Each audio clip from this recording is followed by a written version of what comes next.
que llamar a la policía. And we had to call the police. Pero cuando ellos llegaron, But when they arrived, they totally ignored us because we couldn't speak English. We'll call her Maria. She asks that we not identify her out of fear of retaliation. She has called police a number of times because of threats, harassment, property damage, and physical assault by a neighbor. But, she says, sometimes the language barrier with officers made matters worse. They pay more attention to the neighbors because they really speak English well.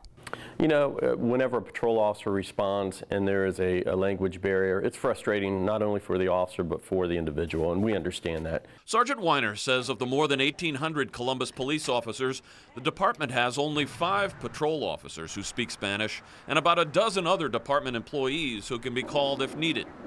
The city also has a contract for telephone interpreter services available around the clock. In a 9-month period last year, police dispatchers called the language line 50 times. Out on the street, officers are required to first request an on-duty officer translator. If none are available, they're required to contact their supervisor to approve a request for a contract interpreter. Because of the recent water damage at police headquarters, we were not able to access records to show exactly how and when the services were used by officers on the street. The Ohio Highway Patrol has a similar contract. Records show the patrol used the language line services 4 times in 2013. Josue Vicente, executive director of the Ohio Hispanic Coalition, says they hear from Hispanics often about interpreter issues, not just with Columbus Police, but most departments. They have contracts signed so they can be protected by the law. But the problem is that no patrol officer is being trained properly in how was the process to request an interpreter, even for a scene. Weiner disputes that and says officers are trained and department policy clearly allows for interpreters when officers believe one is needed.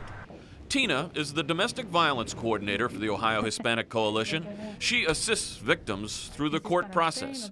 She says some of the victims describe feeling re-victimized by the system because of their undocumented status. It's like, okay, if you call in once again, you know, I know you guys don't have the documentation, you know, we're gonna, you know, ask you to, we're gonna call immigration and come and pick you guys up. What is that said? It's like, don't call me anymore. Maria says that's exactly what happened to her. You know, demoralized by the police, that we were the victims, but they wanted to throw immigration to us. And I felt very badly because I have my family here. I have my children that I have to look after.